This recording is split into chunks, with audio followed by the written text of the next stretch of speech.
S ಮತ್ತೊಂದು ವಿಡಿಯೋಗೆ ಸ್ವಾಗತ.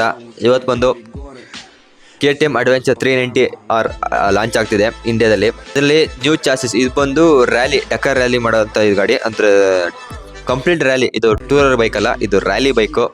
ನ್ಯೂ ಚಾರ್ಸ್ ಇದೆ, ನ್ಯೂ ಡಿಸೈನ್ಸ್ ಮಾತ್ರ ಅಲ್ಟಿ ಡಿಸೈನ್ಸ್. ಅಲ್ಲಿ ಬರೋ ಲುಕ್ ಮಾತ್ರ ಸೈಕ್ ಐತೆ ಗುರು ಸೈಡಲ್ಲಿ. ಮತ್ತು TFT ಡಿಸ್ಪ್ಲೇ ಮಾಮೂಲಿ 200 250 390 ಜನರೇಷನ್ 3 ಏನೈತೆ ಸೇಮ್ ಡಿಸ್ಪ್ಲೇ ಕೊಟ್ಟವ್ರೆ. ಮತ್ತು ಗಾಡಿ ಬಂದು ಸ್ಪೋಕ್ಸ್ ವೀಲ್ದು, ಮತ್ತು ಅಲ್ಲಿ ಬ್ರೇಕಲ್ಲೂ ಸಹ ಅದು ಗಾರ್ಡ್ ಕೊಟ್ಟಿದ್ದಾನೆ ಬ್ರೇಕಿಗೆ. ನನ್ನ ಪ್ರಕಾರ ಅದು ಹೀಟ್ ಆಗುವ ಸಾಧ್ಯತೆ ತುಂಬ ಇರುತ್ತೆ, ಯಾಕಂದ್ರೆ ಬ್ರೇಕ್ ಹಿಡಿಬೇಕಾದ್ರೆ ಏರ್ ಫ್ಲೋ ಇರಬೇಕು. ಅದು ಸುತ್ತ ಗಾರ್ಡ್ ಕೊಟ್ಟವನೆ ಮಾತ್ರ ಗುರು. ಏನಿದೆ ಗುರು ಲುಕ್ಸು, ಅಲ್ಟಿಮೇಟ್ ಬೆಂಕಿ ಅನ್ಬೋದು ಗುರು ಲುಕ್ಸು.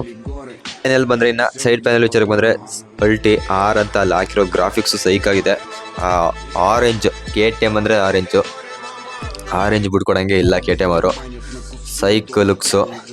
ನೆಕ್ಸ್ಟ್ ಸಸ್ಪೆನ್ಷನ್ ವಿಚಾರಕ್ಕೆ ಬಂದರೆ WP ಸಸ್ಪೆನ್ಷನು ಆಲ್ಮೋಸ್ಟ್ ಎಲ್ಲ ಗಾಡಿ ಕೊಡೋದೇ WP ಸಸ್ಪೆನ್ಷನ್, ಇವರು ಫ್ರಂಟ್ ಸಸ್ಪೆನ್ಷನು ಅಷ್ಟೇ. KTM ಅಡ್ವೆಂಚರ್ 390 ಬಗ್ಗೆ ಸಿಗೋಣ ಮುಂದಿನ ವಿಡಿಯೋದಲ್ಲಿ. ಅಲ್ಲಿವರು ಟೇಕ್ ಕೇರ್.